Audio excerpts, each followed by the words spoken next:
I'm Kat and today I'm here for you with a word in Romanian, a true crime case, and I'll also be doing my makeup at the same time. The word for today is văduva neagră. Văduva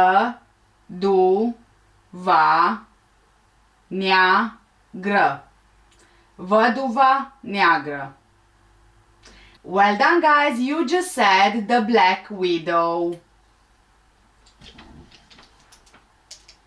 Even though she was nicknamed the Black Widow, Mrs. Poison or Chatelaine of Berkerkul, Vera doesn't really fit the profile of a Black Widow killer. Her motivation wasn't financial, it was anything but. Apart from that, out of all of her victims, only 2 of them were her husbands. The first years of Vera's life and even her real name still remain a mystery. Even her photos are not confirmed to be her exactly. Some sources say that she was born in 1903, but it's quite possible that she was actually born sometime towards the end of the 19th century, around 1900. Her story surfaced repeatedly but without traceable details such as specific dates of birth, marriages, arrests, conviction, or incarceration or even death. Vera was born in Bucharest, Romania as a result of an affair between a Hungarian noble or businessman and a young beautiful Romanian woman who had roots in the Hungarian nobility from Romania. Vera spent the first 13 years of her life in Romania where for the first few years she received love, affection and protection from her mother, but sadly Vera's mother passed away when she was only a few years old. Her father would mostly be on business trips, so you could say that he wasn't around that much, and things changed radically after Vera's mother died and her father decided to move her to his mansion in Berkerkul, a town in the northern region of Yugoslavia, a country in southeast and central Europe for most of the 20th century, the Serbian Banat, which later became Serbia and Montenegro, more or less, without going into very much detailed history. But that town is now called Zrenjanin. Vera attended boarding school there. Out of the supervision of her father, as he was always away on business trips, in the Austro-Hungarian Empire, the teenage Vera begins to discover carnal pleasures. By the age of 15, Vera had become increasingly unmanageable and frequently ran away from home with numerous boyfriends, many of whom were significantly older than Vera was. Early childhood friends described Vera as having an almost pathological desire for constant male companionship and possessing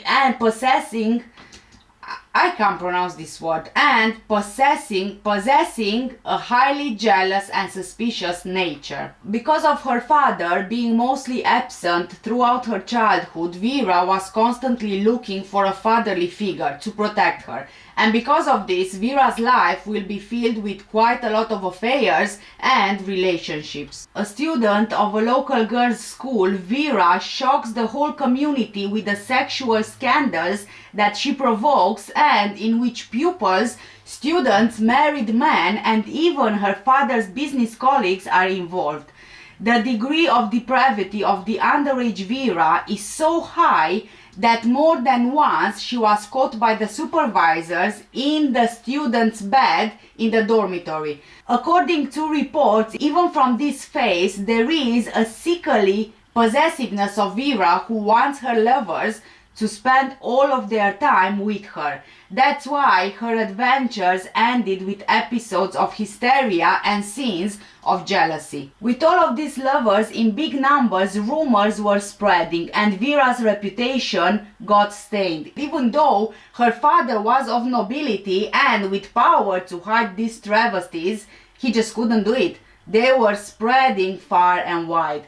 She wasn't even 18 years old and Vera already had a substantial list of love conquests. One very interesting thing about Vera, which I believe stemmed from her father never being around, was that in her relationships she had a pathological jealousy. Her desire was to be the last woman in the man's life, and the suspicion of hers triggered her very first crime. All of Vera's playing around seemed to end when she met an affluent Austrian banker by the name of Karl Schick, 20 years older than her. Vera completely changed her attitude and they decided to get married. Vera became a loving and affectionate wife. They also welcomed a son whom they named Lorenzo. She was a model mother. She gave up on love affairs, but unfortunately she couldn't give up on jealousy. According to sources, they were married between a few months to a few years. But soon all that would change. Karl, being such a successful businessman, he always had to travel, and Vera started having suspicions. Left at home daily as Karl worked, Vera was creating in her mind all of these scenarios where her husband is cheating on her and has all these kind of affairs, even a mistress. Vera wanted to stop Karl from seeing other women, so she came up with a plan. Vera told her family and friends and close friends that her husband just vanished. He just left her and her son, and then he passed away in a car accident in Bucharest, the capital city of Romania. After Karl went missing, although no one found his body, Vera started mourning. She would even dress in black, and she stopped going out in public, even though authorities never proved that her husband was actually dead. Because of her status in the high society, police don't really look at anything and issues Vera with a death certificate based only on her story of the car accident in Bucharest. Around 1 year later, after her mourning ends, Vera starts getting back into the Viennese society, where she meets a very wealthy man called Joseph Renzi, much closer in age to her than Karl was. But this guy was what you would call a womanizer. He just loved women. He was reported to look very beautiful, handsome, and he was also very popular. To all intents and purposes, both of them were just alike. Joseph started courting Vera and they got married, but the happiness didn't last for very long because Joseph started cheating on Vera. The marriage with Joseph is full of his infidelities and hysteria, scenes of jealousy, and even death threats from Vera. When she found out that he was cheating on her, she started threatening him. But of course, Joseph didn't really take her seriously. He was just thinking that she's just another jealous woman. Shortly after, however, Joseph got so sick that he became bedbound. Vera seemed to forget all the humiliations she suffered, and she actually takes care of him with unexpected devotion. She is constantly by his side. However, Vera would sneak something into his wine each time she would take the glass of wine to his bedside. And then Joseph completely vanishes. Authorities don't suspect a thing. Vera again told her family and friends that Joseph abandoned her. Police don't bother to question her for the second time, so Vera just continues living her life. Just the same as the first story, Vera started mourning the death of her second husband, but this time went into the public scene much quicker than the first time. I guess that, probably she got bored. Probably this time she was already used to this kind of thing, which just goes to show that by now she's kind of getting used to the criminal side of it, and she's also not being caught, so she's probably quite confident. About 1 year after Joseph vanishes, Vera tells family and friends that she received a letter from him telling her he's leaving her forever. This would be Vera's last marriage. Young, extremely beautiful, and rotten rich, after 2 marriages, Vera gives up getting married. Instead, she attracts men who are eager for sex from Vienna's aristocracy to her parents' mansion in Berkerkul. Vera went back to just the way she was before getting married the first time. She started again with a lot of affairs and lovers. She would regularly see different men. She would throw lavish parties in Vienna, and not just any parties happening only now and again. They would be happening on a regular basis, and most of them would turn into orgies. And of course that Vera was the center of attention of these parties. Vera would always be dressed in black, and her flirting would attract men like bees to honey. In less than 10 years, Vera brought into her home over 30 lovers, and none of them left that home alive. Most of these men would be foreigners, oftentimes only visiting Vienna, and that's why authorities didn't really have much information about them or about them going missing. Already a serial killer, Vera would choose her victims very carefully and meticulously.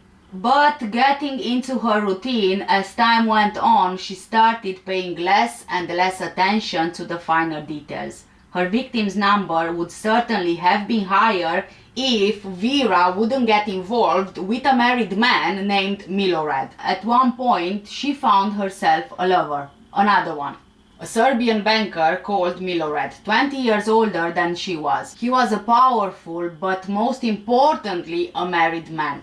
Milorad's wife suspected him of cheating, so one day she followed him to Vera's house. After lying to her that he is going on a business trip just to spend more time with Vera, after a very long time of him missing, his wife actually went to the authorities, telling them that he is gone missing and pointing to Vera as his lover. The first information brings authorities to the door of the Berkerkul mansion, where they have the very first surprise. Vera answered them calmly, saying, quote, "I knew you will come, gentlemen," end of quote, given that no one accused her of anything.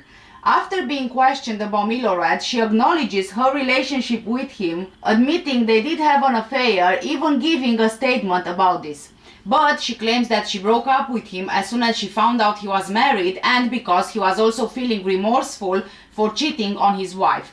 The decision, Vera claims, could have driven him to kill himself. But Milorad's wife was having none of it. She just didn't believe Vera's story at all.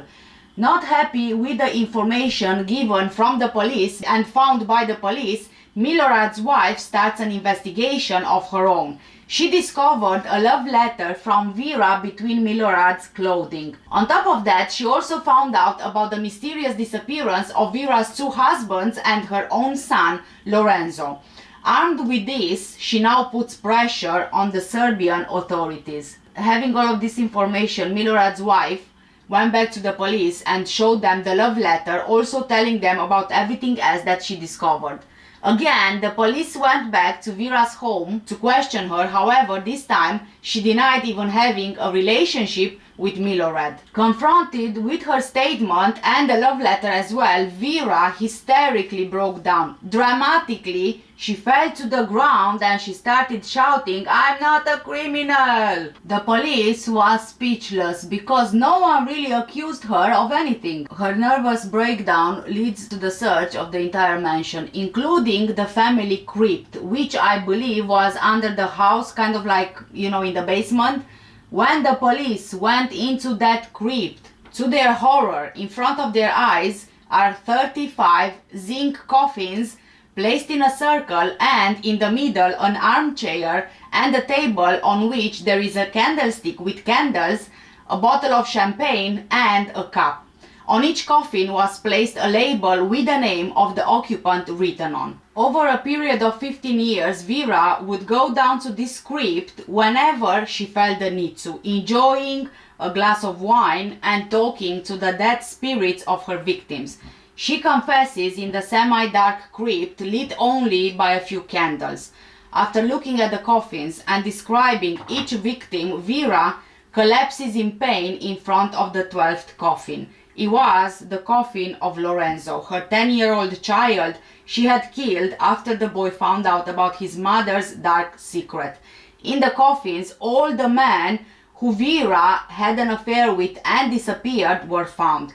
All of the victims were poisoned with arsenic, but 2 men received special treatment. Milorad, her latest lover, also received strychnine to die sooner, which is essentially a pesticide, and Joseph Renzi, her second husband, was imprisoned in a coffin while he was still breathing. Vera's explanation was just as bizarre as her behavior. She wanted to be the last woman in the men's lives. I think that Vera, she used zinc coffins to protect herself from potential arsenic poisoning from her victims, or maybe because in those times zinc coffins were quite popular, especially in the upper classes, as they don't really rust.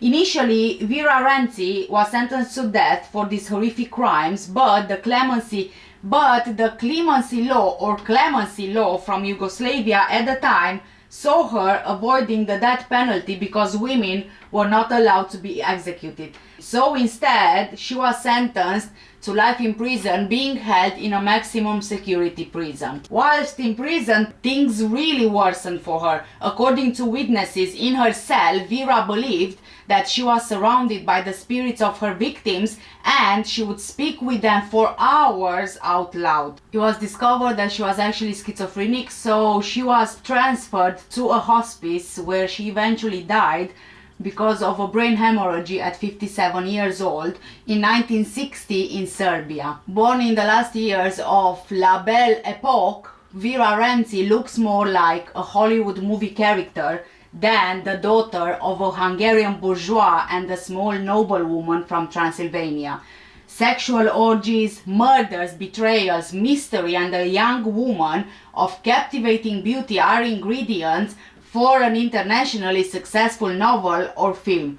However, the history of Romanian forensics considers Vera not only a woman who really existed, but one of the most prolific serial killers in the history of Romania. Although she is considered the greatest murderer in the history of Romania, there is no picture or description of her collectively accepted by historians. Some sources claim that she was a blonde beauty, while others accredit the idea that the last image of her lovers was a brunette. But everyone agrees that her beauty is just impossible to ignore. In 1972, the Guinness Book of World Records found no reliable source to support the claim that 35 people were killed by her in early 20th century Austro-Hungarian Empire. In 2005, the Discovery Channel's three-part series Deadly Women recounted the history of Vera Renzi portrayed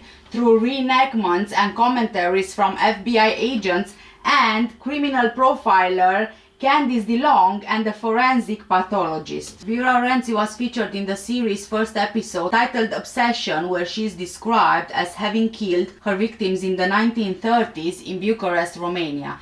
As for her motivation, the voiceover says that modern analysis suggests she was simply looking for love. Now, the bummer is that we don't even know 100% that Vera Renzi even existed. When her crimes were found out in 1925, like I said, she was sentenced to life in prison. There's just one problem with that. There is virtually no evidence that Vera ever existed at all.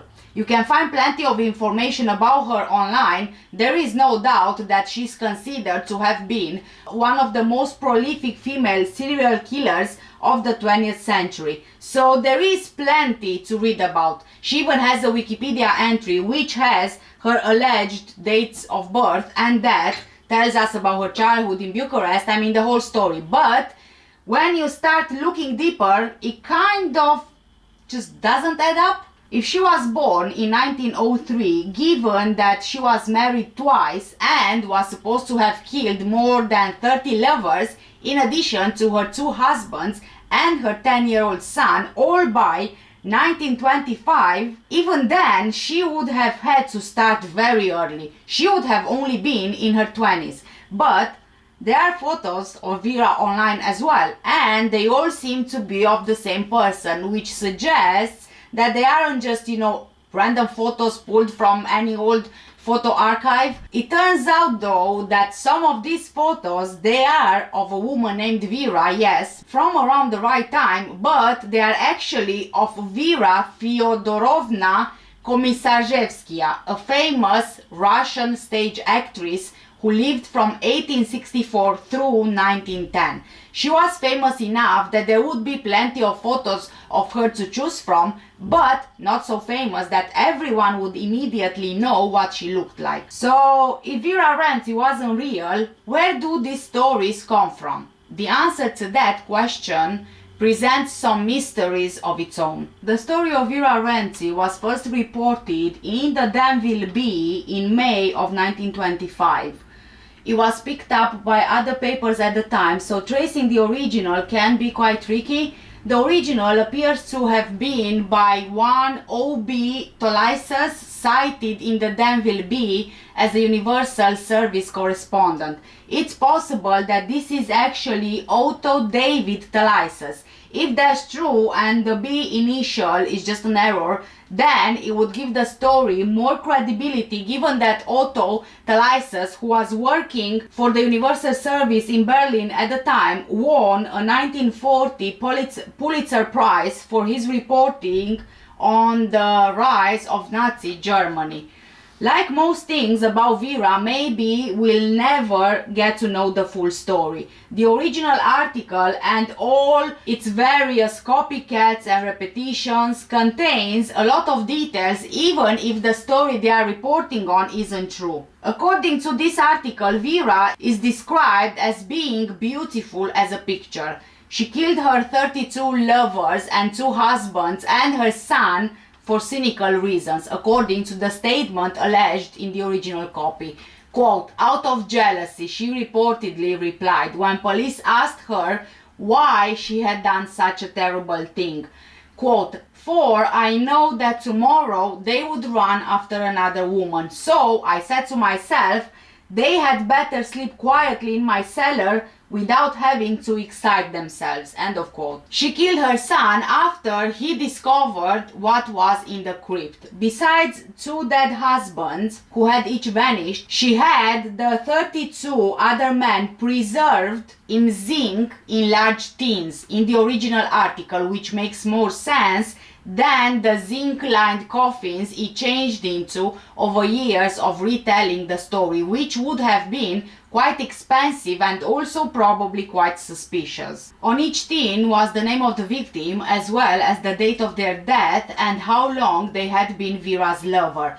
But then again, considering that Vera was really rich, she could have had the means to have actual zinc coffins, and she could have evaded suspicion as well because of her standing in society. So again, it's very hard to, believe or disbelieve.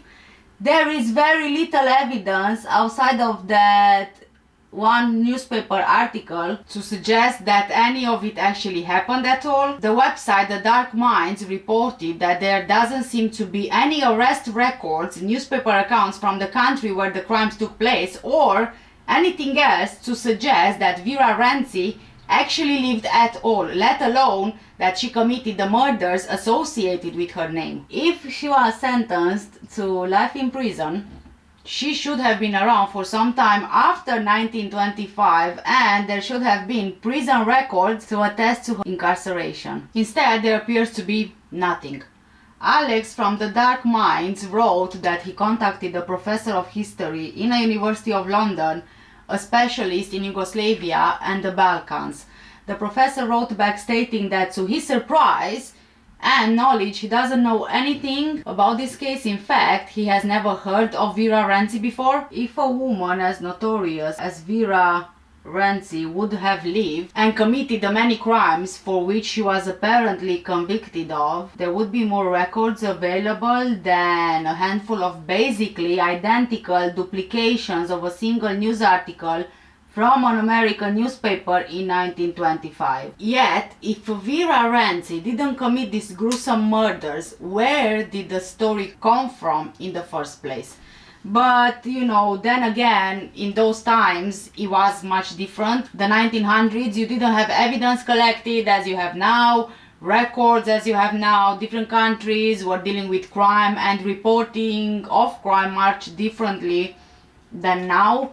Take, for example, Romania's communist era, Ceausescu. There was plenty of crime happening then, but it was stopped from reaching the media. newspapers and people. As far as I know, people were not even allowed to talk about it. On TV you would have propaganda being shown, whatever else was being shown was controlled. In the media it was basically the same story, so it's also possible that this is one of the reasons why there is no evidence of Vera Renzi, because maybe they just didn't publish those things, or maybe because she was rich, she was nobility. Besides, she was born in Romania but she lived in Serbia, she had ties to Hungary. To me, honestly, it feels like she's real. We have name of the victims, names of her two husbands, maybe dates and times are not accurate, but then again it kind of makes sense with the time we are talking about. I really don't see a reason for someone to come up with this story. Just to give you an example, which is very well known all over the world, Jack the Ripper, we know he existed, yet we have no idea who he was. We do have some evidence, yet we are not sure what's accurate and what's speculation. His crimes were very public, so of course the victim stories and his acts were published all over the place. So, I mean, I don't know. What do you guys think? Do you think that Vera Renzi is real? Thank you so much for staying with me throughout this video. I can't wait to read your comments in the comment section down below. Also, if you are interested in any of the makeup that I use for today's look, all of the products are linked in the description under this video. If you don't know, I also take case suggestions, so if you do have a case in particular that you want me to cover, then just leave any details you have in the comments under the video. For now, take care, stay safe, and I'll see you in the next one. Bye!